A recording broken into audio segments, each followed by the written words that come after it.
What are you doing for Thanksgiving? I'm gonna eat. A lot of teams are eating this week. That's right. All right, welcome into this edition of Midfield. It is the postseason week 2, the area round. I'm Donna Conrad. Alongside me is our high school football guru, Douglas Galler. And Doug, a lot happened last week, so let's just jump right into our by-district round takeaways. Takeaways from last week, one, we had a lot of great games across the state, and especially in Central Texas, but 45%, we had 70 teams in the playoffs last week, 45% of those teams, nearly 45%, lost. It was one of the worst weeks for football in Central Texas in the playoffs in a long time. The 38 total teams put the jerseys, the helmets and the pads up last week at the end of the week. Including Methodist Children's Home, which lost the TCAF state championship game to Faustina Academy. But I look at a couple games. Crawford gets a win over San Saba to put them at 3 wins on the season. They have the worst record of any team remaining in the state at 3-8. But hey, you know what? It doesn't matter what your record is. It only matters whether you win or not this time of year. And then Fairfield getting a big overtime win against Orangefield. That was a stunner that kind of shocked a lot of people across the state with the Eagles. John Bechtel doing a great job there. He's always got a tough team. Them getting the win there to move on in 3A Division I. Well, and speaking of the Eagles, I want to shout out to the Hearn Eagles, who knocked off last year's state champion Timpson, which super impressive. Hearn did not get off to a hot start this year. The back half of the season, I want to specifically say the last 4 weeks of the year, they turned it on. Alfonso Jackson and company down in Hearn, not sure what switch they flipped, but it's the right one because now they're in the area round this Hearn week. at 5-6 on the season. Big win. Timpson's not the state champion team they were last year. Terry Bussey's doing this thing in College Station right now for the Aggies. Right. But, Hearn is one of 17 sub-500 teams still in the playoffs. Them and Crawford, both in our area, they're rolling right at the right time, and that's all that matters right now. So as many upsets as there were last week and a lot of teams went down, there were a couple really pleasant surprises, I think, across both areas as well. And now here we are, a day away from the area round taking off. The area round, we've got games Thursday, Friday, and going into Saturday as well. And, it starts off with our game of the week this week. La Vega versus West Orange Stark. This is a top 10 matchup in 4A Division II and a rematch from earlier in the season. Week 3, both these teams played in Madisonville. They met there. West Orange Stark got the win, 35-27, so an 8-point win from there. Big chunk plays really helped the Mustangs win that game, although Bryson Rowland, Courtney Parr all did great things in that game for La Vega. They just didn't have enough. Obviously, since then, La Vega's much improved. That defense has really stiffened up. That defense didn't give up a single point last week. They beat LaGrange.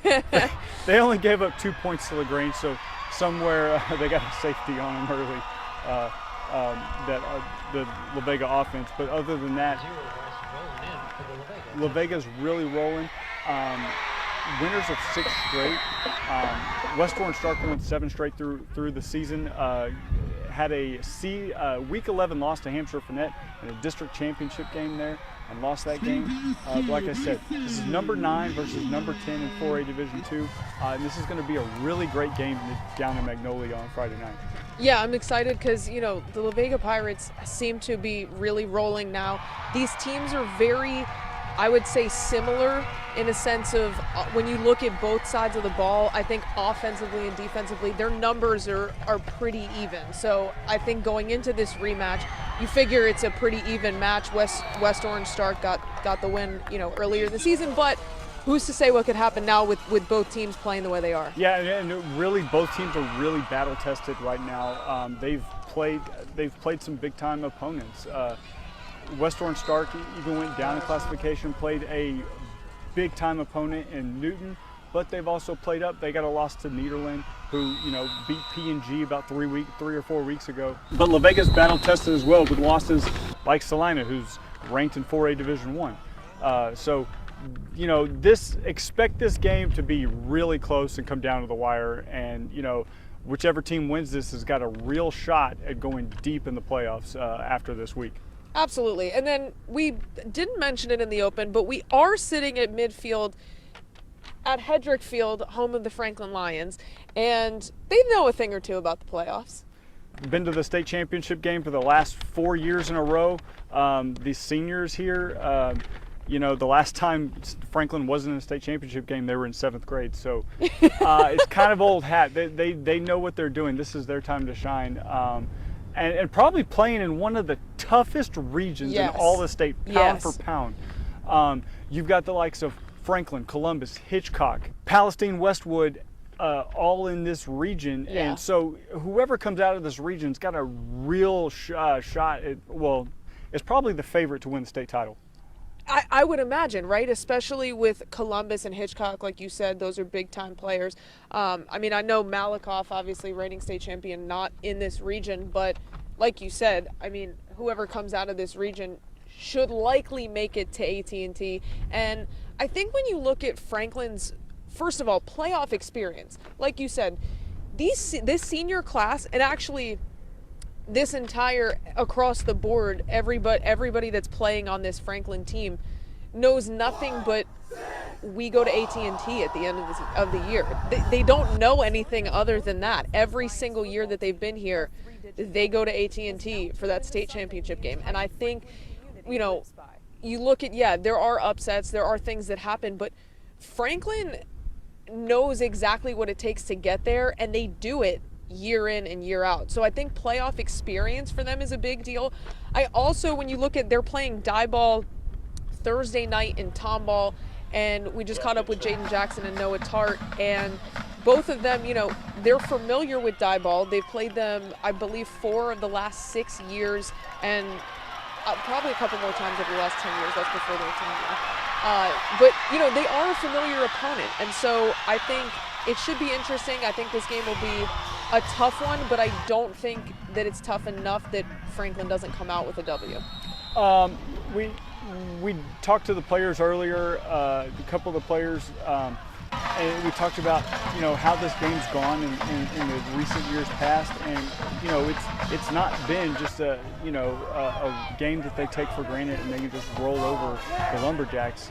This is a game. Last year the offense only scored twice, and the Lions, they know that. They know that, hey, they're going to have to bring their A game to win this one because, hey, next week you got most likely Hitchcock, who, beat the number 2 team or number 1 team in the state in Columbus, but they're playing a little injured right now late in the season. So Columbus is still probably the favorite right now. Now, I also want to touch on a couple other things. One being this other very, very tough region down here in the Brazos Valley. 5A Division 1 Region 3. That's right. And you're better with the numbers than I am, because I would not have been able to say that. You have teams who are battle tested, have been there before, as an A&M Consolidated and College Station. Obviously, College Station making deep runs in the playoffs all the time. It doesn't matter who the head coach is, whether it's Coach Huff or Coach Flyer. And then you've got A&M Consolidated, who is, gets the first win over College Station earlier this year. Is undefeated so far. Is playing really well. I saw them last week. Gosh, it seems like they got athletes all over the board. Even the kicker. That's right. That's right, kicker. Colton Schmeller. Remember his name, because in College Station you'll be hearing a lot about him over the next 4 years, because he is also committed to play at Texas A&M. But he was making great catches, yes, great fingertip catches as our play of the week on Red Zone.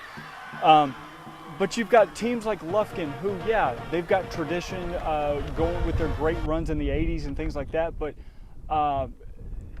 Lufkin hasn't gone past the second round since 2018. But this is a team in the Panthers who can really make a run, and this is going to be College Station's toughest test in the playoffs before they get to a regional final. that College Station and Consol, again, I think both of them are more than capable of handling their business. And I think with Weiss getting upset last week, Go Angleton Wildcats on that one. Right. I mean, so, anything can happen, but I do think that they'll be able to handle their business. And I also think that what we wanted to see last year, which was a rematch of the College Station Consol Crosstown rivalry game as the regional final, I think we might get that this year. You can count that as a take maybe, but I do think that this year, when you look at what both teams have, just as far as a veteran presence, the athletes on both teams, it would not shock me if we have a regional final matchup in College Station or wherever they decide to play that. I don't know where they're going to play. Last year we thought that matchup was going to happen for sure. Yeah. Smithson Valley was a juggernaut that both ran into. Yeah. And it just didn't happen. But you know what? This year's a new year. Consol's a lot better than they were last year in College Station. Year two. Pedigree. Yeah, year two with Brandon Schmidt. With Coach Schmidt. They've got a pedigree of winning. Yes. And it doesn't matter who's on the opposite sideline. Absolutely. All right, so two of the toughest regions in the state happen to be here in Central Texas, Brazos Valley territory. But now let's talk about predictions for this area round. What are you thinking going into this week? Part of me is looking at the six-man level. I mean, you can look at all the six-man teams remaining in the state, and 25% of all those 32 teams remaining in six-man Division I and six-man Division II, 25% right here in Central Texas. We kind of got a dominance over the six-man ranks right now. So I'm looking at Abbott playing St. Joe. That's still a tough matchup for the Panthers. But I think Abbott's going to win. And then Aquila going against Union Hill. We're looking at a matchup next week. So great Thanksgiving feasting with Aquila and Abbott round 2. Ooh. Could that be a game of the week possibility? Could it possibly be a game of the week? Possibly. Let's see what else we got going on that week. But, you got Jonesboro playing Medina, Oglesby playing Oglesby, number 3 Oglesby playing number 6 Cherokee, and number 7 Iredell playing number 8 Strawn. You got a lot of ranked matchups here in six-man ranks. So we're either going to be very successful this week, or we're going to have a lot less teams coming out because we just lost to a bunch of really good ranked teams as well. That's true. Some might be calling it Six Mania. Heyo. Not funny. Okay. Okay, so... But I also think, you look at a team like Franklin right now. I think Franklin's going to get the win over Diboll, and I think Hitchcock is going to handle the business with Teague, who playing really well right now. And it's going to be a matchup that, another ranked matchup for the Lions with Franklin playing Hitchcock next week, and that game has a potential to be a game of the week possibility as well. Yeah, for sure. And also you start to look at, I know we didn't touch on it a ton, but prediction is that a lot of these 2A teams that we have in play will make it to the next round, and then we may start to see a bunch of crossover, maybe even some district rematches going on in That's a possibility. 2A. You look at a district like Wortham, Goldthwaite, Mart, and Bremond, they're all still in it, and let's face it, they could all very well win that one. In 2A Division I, you've got Hamilton still playing, they're ranked in the top 10 and undefeated. I'm going to be at that game, so I'm looking forward to that one. And yeah, just for reference, if Mart wins and Goldthwaite wins, that could be a rematch. Interesting because Goldthwaite beat Mart week 11. That was a very interesting game. We're still trying to figure out what happened there. Kevin Hoffman, you're going to give us a call, tell us what was going on. Goldthwaite win 46-0. Yeah, and then also Bremond and Wortham, if they both win their games this Friday, they're looking to play each other, but for that next round. So just interesting how that district is all going to kind of cannibalize each other here in the playoffs. The regional semifinals next week. lot of interesting games. I mean, obviously, we need all our teams to win coming out, and I think we got a good chance to have a very successful week as far as wins go amongst our Central Texas teams. All right, that's going to do it for us here at Midfield in Franklin. Be sure to tune into Red Zone Friday night at 10:10. We will have highlights from most of the games that we talked about. But for now, for our high school football guru, Douglas Galler, I'm Donna Conrad.